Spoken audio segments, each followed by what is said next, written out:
दिल्ली में किसकी बनेगी सरकार, ये सबसे बड़ा सवाल बना हुआ है। हम बात करेंगे अरविंदर सिंह लवली से, जो कि दिल्ली कांग्रेस के अध्यक्ष है, क्योंकि कहा जा रहा है कि कांग्रेस के ही 6 विधायक टूटकर शामिल हो सकते हैं बीजेपी में और बीजेपी सरकार बना सकती है। बात करेंगे उनसे, लेकिन पहले देख लीजिए दिल्ली में किस तरह की हलचल इस वक्त तेज है सरकार बनाने को लेकर।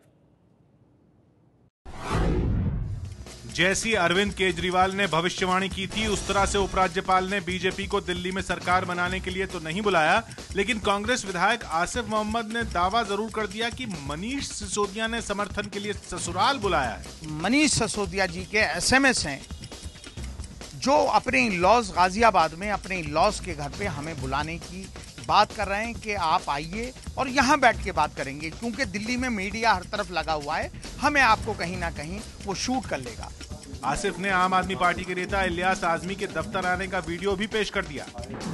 दो बार इलियास आजमी साहब बहुत मशहूर आदमी है। यानी दिल्ली में आम आदमी पार्टी भी सरकार बनाने के जुगाड़ में लगी है। इससे पहले केजरीवाल बीजेपी पर कांग्रेस के विधायकों को खरीदने का आरोप लगा चुके हैं। सरकार बीजेपी बनाएगी या आम आदमी पार्टी, बिना कांग्रेस के विधायकों के मुमकिन नहीं है। दिल्ली विधानसभा में कुल 70 सीटें हैं, जिसमें 3 सीटें अभी खाली हैं। इस लिहाज से बहुमत के लिए 34 विधायकों की जरूरत है। अभी विधानसभा में बीजेपी के 29, आम आदमी पार्टी के 27, कांग्रेस के 8 और 3 अन्य विधायक हैं। यानी बीजेपी को 5 और आम आदमी पार्टी को 7 विधायकों की जरूरत है। सदस्यता बचाए रखने के लिए कांग्रेस से 8 में से 2/3 यानी 6 विधायकों को अलग होना पड़ेगा। अगर 6 विधायक टूटकर बीजेपी से मिल जाते हैं तो बीजेपी की सरकार बन जाएगी, और आम आदमी पार्टी के साथ अगर कांग्रेस से टूटकर 6 विधायक मिले तो बहुमत के लिए सिर्फ 1 विधायक की जरूरत पड़ेगी, जो 3 निर्दलियों में से कोई एक हो सकता है। यानी सरकार कोई भी बना सकता है और जोड़ तोड़ के खेल में कोई भी बाजी मार सकता है। तो दिल्ली में किसकी और सरकार कैसे बनेगी, क्योंकि नंबर्स तो किसी के पास है नहीं। हमारे साथ अरविंदर सिंह लवली, दिल्ली कांग्रेस के अध्यक्ष, इस वक्त जुड़ चुके हैं। अरविंदर सिंह लवली जी, आपको क्या लग रहा है, किसकी और कैसे बनेगी सरकार दिल्ली में? देखिए, मुझे पहले तो ये नहीं समझ में आ रहा कि ये आपसे कह कौन रहा है कि कांग्रेस के 6 एमएलए टूट रहे हैं। कांग्रेस कोई राह चलती हुई पार्टी नहीं है कि जिसके एमएलए जो है जब जिसका दिल करेगा वो तोड़ देगा।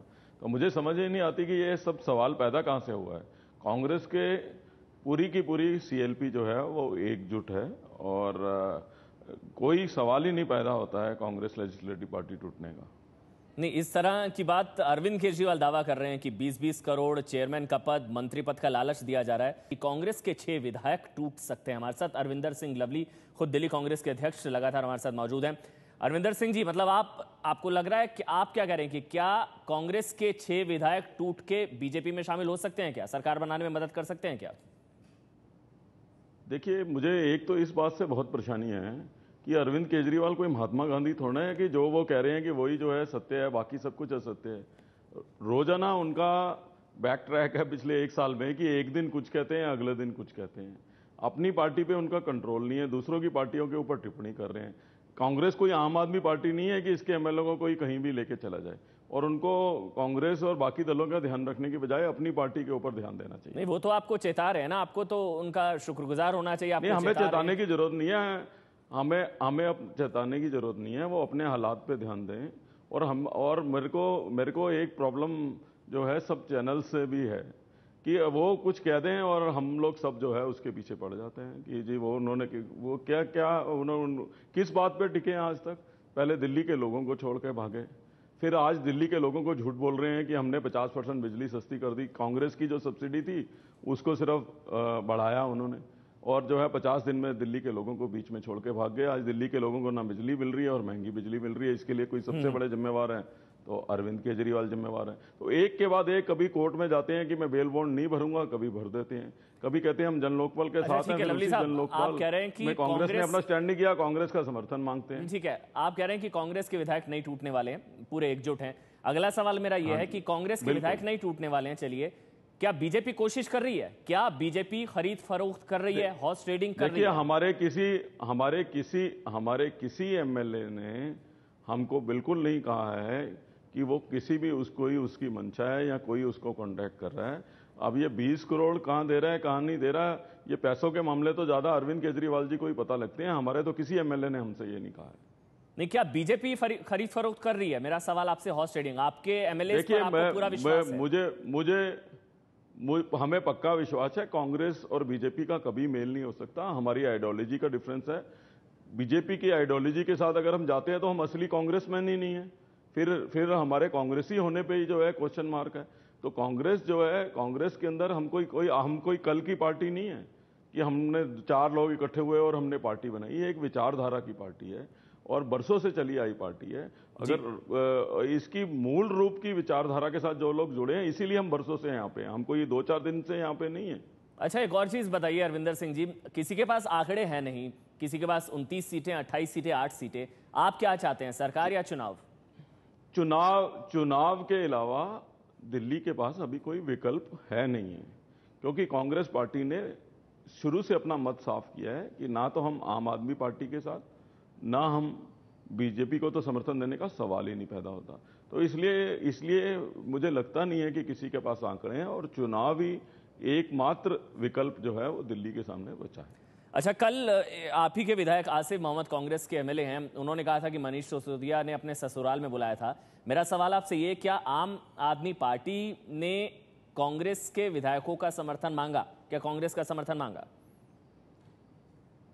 देखिए, निश्चित तौर पे भारतीय जनता पार्टी भी और आम आदमी पार्टी भी अपनी सरकार बनाना चाहती है। इसमें भी कोई दो मत नहीं हो सकते कि कोई एमएलए नहीं चाहता कि इलेक्शन हो। सब एमएलए को लगता है कि अभी, क्योंकि पिछला 7-8 महीने इतने बुरे गुजरे हैं कि कोई एमएलए अपनी कॉन्स्टिट्यूंसी में कुछ नहीं कर पाया। लेकिन वो सब बातें एक तरफ हैं। कांग्रेस पार्टी का ये स्पष्ट मत है कि ना तो हम आम आदमी पार्टी को, ना हम बीजेपी को कोई समर्थन देने वाले हैं, वो चाहे कोशिश करें या ना करें। नहीं, लेकिन आप महत्वपूर्ण बात कह रहे हैं, आप खुद कह रहे हैं कि क्या सवाल ये कि क्या कांग्रेस के विधायक भी अभी चुनाव नहीं चाहते हैं? गद्दी छिनने का खतरा? कांग्रेस के विधायक नहीं, ये नहीं होता, क्योंकि 1 साल में कोई भी विधायक कुछ परफॉर्म नहीं कर पाया है, कोई काम कर नहीं पाया। ऐसी लचर सरकारें आई हैं। पहले आम आदमी पार्टी की 50 दिन की सरकार आई, पहले कहते थे कि एमएलए हेड जो है हम एबॉलिश कर देंगे। आज उसी एमएलए हेड के लिए जो है रेडियो में प्रचार प्रचारित कर रहे हैं, हम लोगों से पूछ के काम कराएंगे। तो ये तो रोज अपना स्टैंड बदलते हैं, इसलिए मैं इन पर कोई टिप्पणी नहीं करना चाहूंगा। लेकिन मेरा ये कहना है कि पार्टी का जो निर्णय होता है वो सब पे लागू होता है और हमारे सारे एमएलए जो हैं वो पार्टी के निर्णय के साथ वचनबद्ध हैं और पूरी तरीके से निष्ठा के साथ पार्टी के साथ और पार्टी की लीडरशिप के साथ श्रीमती सोनिया गांधी जी की और राहुल गांधी जी के नेतृत्व में पूरी कांग्रेस लेजिस्लेटिव पार्टी का समर्थन है। लेकिन रायशुमारी हुई होगी ना विधायकों के साथ? विधायक खुद क्या चाहते हैं? क्योंकि कांग्रेस के खिलाफ है माहौल, तो गद्दी छिनने का खतरा है। सब विधायक इस मामले में एक राय हैं कि अगर चुनाव में, और कांग्रेस का राज दिल्ली में लोगों ने 15 साल देखा है।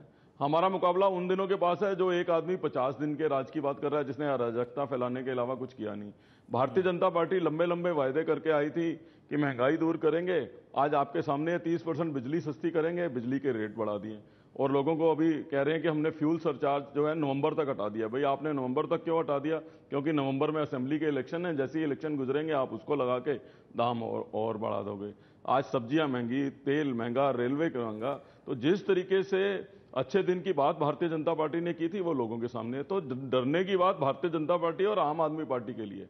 कांग्रेस का वोट बैंक निश्चित तौर पे बढ़ेगा। जी, एक और ये स्ट्रेटेजी से जुड़ा सवाल है, क्योंकि मंथन जरूर हुआ होगा। बिहार में हमने देखा मोदी इफेक्ट, जेडीयू आरजेडी मिल गए मोदी लहर को रोकने के लिए, बीजेपी को सत्ता से बाहर रखने के लिए।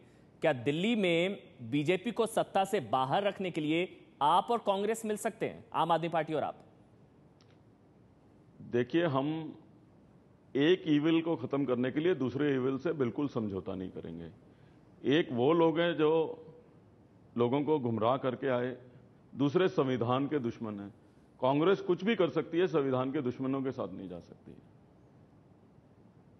लेकिन ऐसे में फिर होगा क्या? क्योंकि अभी अगर इस वक्त की माहौल की बात की जाए तो अभी क्या एलजी अगर बुलाते हैं बीजेपी को तो नंबर्स तो है नहीं, तो फिर होगा क्या दिल्ली में?